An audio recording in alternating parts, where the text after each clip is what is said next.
उसने प्रवचन सुन सुन के प्रतिज्ञा ले ली थी कि अब वो कोई भी पाप नहीं करेगी, सबसे अच्छे से बात करेगी, किसी के साथ बुरा नहीं करेगी। बहू, ये मच्छर तेरे गाल पे कब से बैठा है? अरे काट लिया तो गाल गुलाब की तरह लाल कर देगा। बैठे रहने दो माँ जी, उसे आराम करना होगा। उसने मेरे गाल को अपना घर समझ लिया है, तो मैं उसे बेघर क्यों करूं? अरे ज्ञान की बारिश बाद में करना, अपने गाल का मच्छर हटा ले। मलेरिया हो गया तो तुझे आराम करना पड़ेगा। माँ जी, डेंगू मलेरिया तो सांसारिक बीमारियां हैं, हमें इनसे ऊपर ही तो उठना है ना। अरे बेटा, इनसे आदमी ऊपर ही उठ जाता है। क्या हुआ? काट लिया। अरे मैंने तो कहा ही था, मार देना था उसको। नहीं नहीं माँ जी, उसे भोजन करना था, मैंने उसे पोषण दिया है, मुझसे पुण्य का काम हुआ है। अरे उड़ रहा है टुनटुना के, ताली बजा के मार दे वरना फिर काट खाएगा। नहीं नहीं माँ जी, जीव हत्या करना पाप है। मैंने एक बार व्हाट्सएप पे एक उपदेश पढ़ा था, मच्छर आपको काटे ये उसका जुनून है, उसके बाद आप खो जाओ ये आपका सुकून है। लेकिन कभी मच्छर को मारना मत, क्योंकि उसकी रगों में आपका ही खून है। अरे तू और तेरा व्हाट्सएप का ज्ञान, भगवान बचाए। सुरुचि की ये पुण्य करने की आदत से कई बार सुरुचि का नुकसान होता, लेकिन फिर भी वो पाप से दूर रहती। सुरुचि, मेरे सर में जुएं हो गई है, निकाल दोगी? कोई आपको अपने घर से निकाले, आपको अच्छा लगेगा क्या?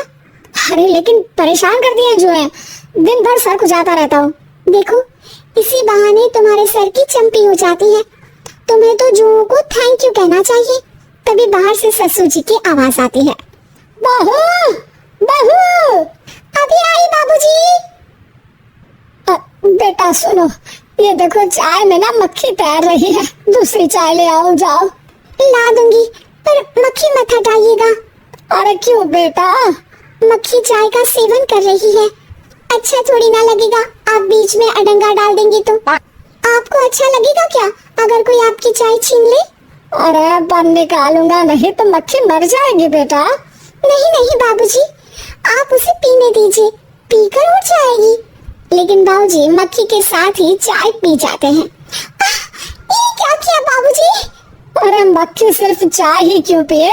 आज सुबह मैंने मिठाई भी खाई है, पेट में ही है, वो पेट में चाय भी पीती रहेगी और मिठाई भी खाती रहेगी। सुरुचि को समझ में नहीं आता कि वो बाबूजी के इस कारनामे पर क्या जवाब दे। वो सास के पास जाती है। सास के हाथ में एक खटमल मारने की दवाई है। माँ जी, आपके हाथ में ये क्या है? अरे बेटा, तू तो बीए पढ़ी है, इतना तो पढ़ने में आया ही होगा कि ये खटमल की दवाई है। माँ जी, आप क्यों मार रही हैं खटमल? मत मारिए माँ जी, आप अपनी नींद के लिए खटमलों को हमेशा के लिए सुला देना चाहती है। अरे अब चुप भी हो जाओ देवी, पुरानी दवाई है, एक्सपायर हो गई है, फेंकने जा रही हूँ, नहीं मार रही हूँ खटमल। और वैसे भी खटमल से ज्यादा तो तूने हमारी नींद हराम कर रखी है। माँ जी, पुण्य करना चाहिए, आपको तो ज्यादा करना चाहिए, आपकी तो उम्र भी हो रही है। अरे उम्र से याद आया, बैंक में जाकर जन्म तारीख सही करवानी है, तैयार हो जा, कल स्कूटी चला के ले जाना मुझे। अगले दिन सास घर से निकलने से पहले दही शक्कर खा रही है और जल्दी जल्दी में हाथ नहीं धोती। बहू स्कूटी निकालती है और सास ताला लगाती है। ताला लगाते वक्त शक्कर के दाने ताले पे रह जाते हैं और दोनों सास बहू हड़बड़ी में घर से बाहर निकल जाती हैं। अच्छा हुआ कि तेरी स्कूटी में सेल्फ स्टार्ट है, वरना तू तो बोलती कि मैं किक नहीं मारूंगी, किक मार दी तो पाप लगेगा। माँ जी, इस तरह मजाक करना भी पाप होता है। दोनों सास बहू बैंक पहुँचती हैं। अभी लंच टाइम है, बाद में आना। अरे भाई साहब सुन तो लो, करवाना क्या है? अरे जन्म तारीख बदलवानी है, कैसे बदलेगी? अब किसी और तारीख को पैदा हो जाओ। यही चुटकुला आप अपने मैनेजर को भी सुना पाओगे ना, वो भी हंस ले थोड़ा। अभी बुलाती हूँ। अरे रुकिए रुकिए, ये फॉर्म भरिए और आधार कार्ड दीजिए। अरे राम रे, आधार कार्ड तो भूल ही गई, उसके बिना तो नहीं होगा। अरे बहू जा, घर से जल्दी से मेरा बटुआ उठा ला, उसमें मेरे सारे कार्ड रखे हैं। जा जा जल्दी लेकर आ, वरना बैंक बंद हो जाएगा और कल मुझे अपनी बहन के यहाँ भी तो जाना है ना। जी माँ जी, अभी गई और अभी आई। अरे रुक, चाबी तो लेकर जा घर की। बहू जल्दी से घर पहुंचती है, लेकिन घर पहुंचते ही देखती है कि ताले पे बहुत सारी चींटियां हैं, जो माँ के ताला लगाते वक्त हाथ से ताले पे शक्कर छूट जाने के कारण आ गई थी। चींटियां हट जाओ, मुझे आधार कार्ड निकालना है। बहू चींटियों को हटाती नहीं है, उनसे मिन्नतें करने लगती है। सुनो, हट जाओगी तो और भी शक्कर के दाने खिलाऊंगी। अभी सास का काम बहुत जरूरी है, मेरी बात सुन लो, मान लो। मैंने तुमको हटाया तो पाप हो जाएगा। चींटियां कैसे सुरुचि की बातें सुनती जब घर में ही उसकी कोई नहीं सुनता था। शाम हो जाती है पर चींटियां हटती नहीं है। तभी सास वहाँ ऑटो से आ जाती है। अरे कहाँ रह गई तू, बैंक भी बंद हो गया।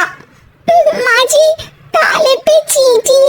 सास पूरा माजरा समझ जाती है और बहू से कहती है, एक बात बता, सोच के देख, अगर मुझे खून की बोतल चढ़ानी पड़ी और उस पर चींटी बैठी हो, तो बोतल से चींटियों को हटा के मुझे बचाएगी या चींटियों को वहीं बैठा रहने देगी? माँ जी, ऐसा होगा ही नहीं। अरे चींटियों को तो मीठा पसंद होता है, खून की बोतल पे तो मच्छर आएगा, क्योंकि खून तो मच्छर पीता है। सास सर पकड़कर बैठ जाती है और रोने लगती है। तभी ससुर जी और सुरुचि का पति भी वहां जाता है। अरे रो क्यों रही हो? रहने दो जी, तुमको बताया तो तुम भी रोने लगोगी अपनी किस्मत पर। अगले दिन सास अपनी बड़ी बहन के यहाँ चली जाती है।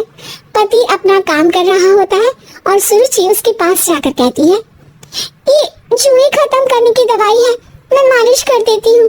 अरे लेकिन तुमको पाप नहीं लगेगा? अपनों की खुशी के लिए अगर छोटे मोटे पाप करने पड़े तो वो पाप अच्छे हैं जी।